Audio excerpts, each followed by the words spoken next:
तुरता ही काम भयो जरी छापा अब शिव की चरण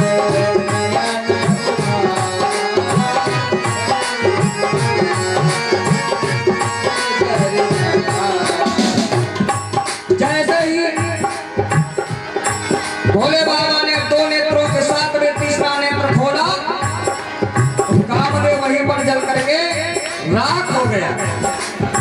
और जब कामदेव जला तो कामदेव की जो पत्नी रति रोती रोती आई, बाबा हे बाबा ये तुमने क्या किया?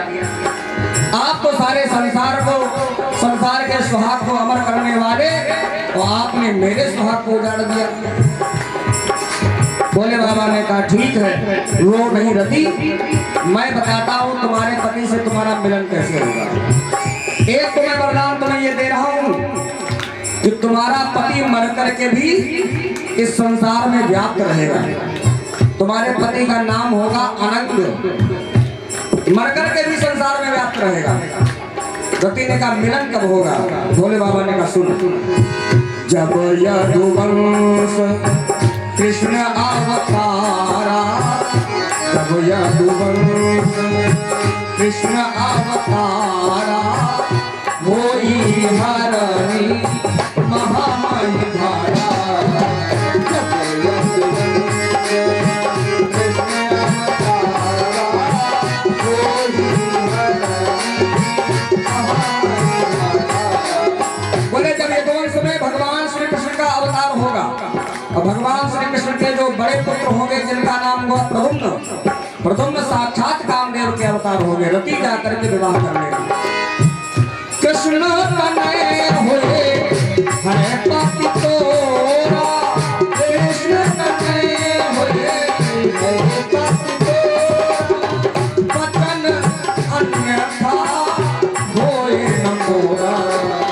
श्री राम जय राम जय जय राम, जय सिया राम जय जय सिया राम, श्री राम जय राम जय जय राम, जय सिया राम जय जय सिया राम, श्री राम जय राम, श्री राम जय राम, श्री राम जय राम।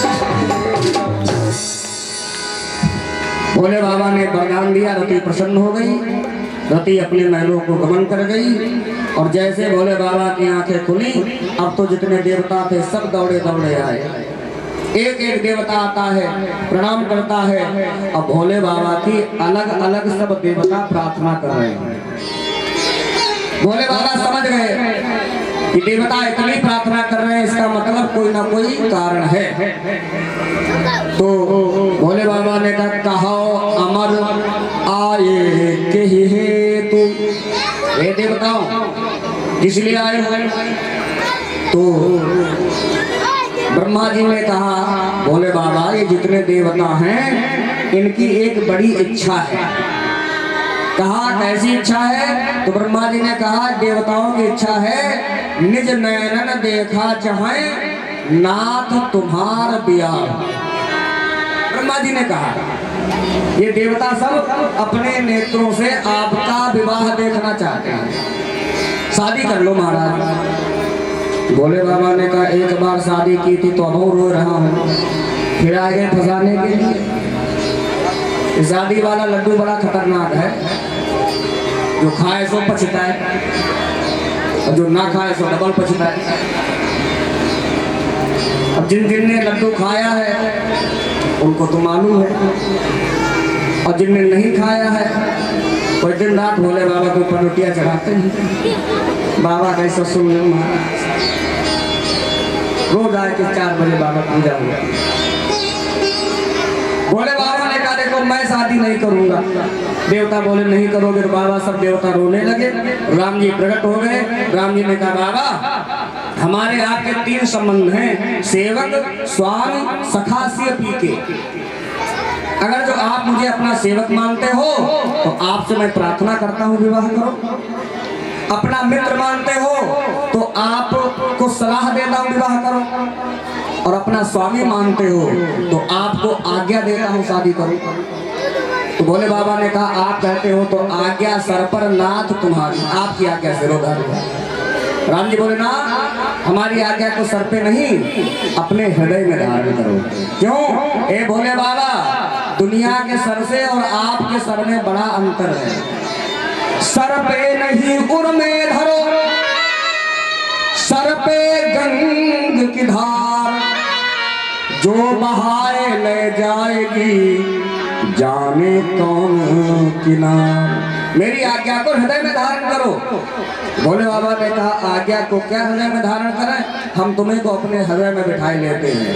अंतर ध्यान भय अस भाती, तो सोय मूर्ति शंकर उर राखी। भोले बाबा राजी हो गए शादी करने के लिए। तुरंत सप्तऋषियों को भोले बाबा ने पुनः भेजा, जाओ पुनः एक बार परीक्षा लेकर के फिर देखो। सप्तऋषि फिर आए, माता की परीक्षा ली तो माता उस परीक्षा में पास हुई।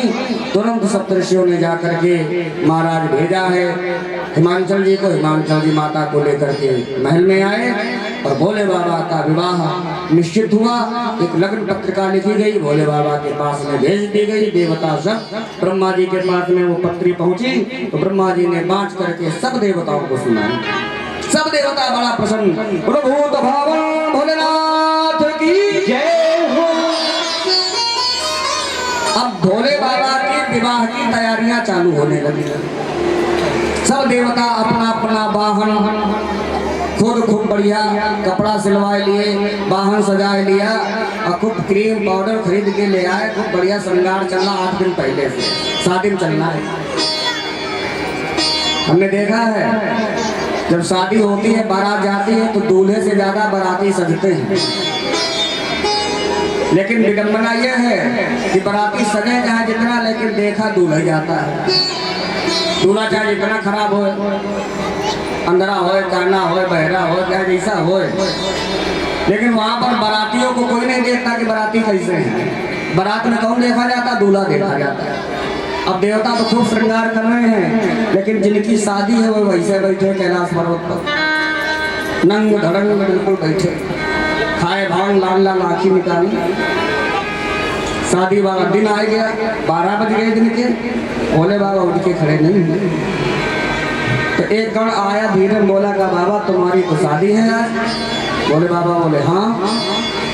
तो गण ने कहा बाबा तुम चले जाओ किसी ब्यूटी पार्लर में, कुछ फेशियल वगैरह करवाया महाराज। बोले बाबा बोले हम जैसे वैसे ठीक, हम कौन ही जाएंगे।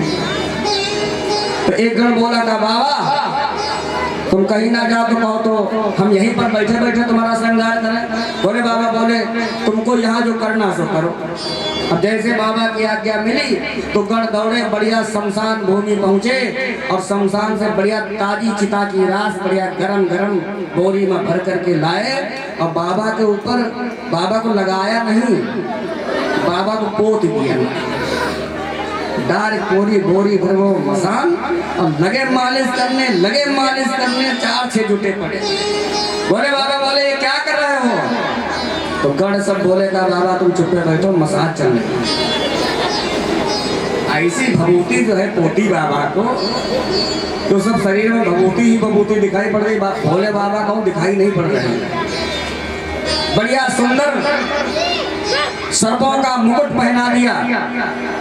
एक गण बोला क्यों? दुल्हा के गले में माला होता है, माला कहाँ से आ गई? दूसरा बोला चिंता क्या करते, माला की व्यवस्था अभी करते हैं। बढ़िया शमशान भूमि पहुंचा, कम से कम 15 खोपड़ी बीन के लाया नरमुंड और सम्मा छेद करके सांप को पुह करके और बाबा गले में दिया डाल, ये बन गई माला। मौर कहाँ से आ गए? तो बढ़िया सर्प का मौर और जटा संभाल करके बढ़िया सर्प का मौर पहना दिया। कानों में बिच्छू के कुंडल पहना दिए गए, हाथ में बढ़िया कुंडल भी नागों के हैं। अब बाबा तो बिल्कुल दिगंबर बैठे हैं।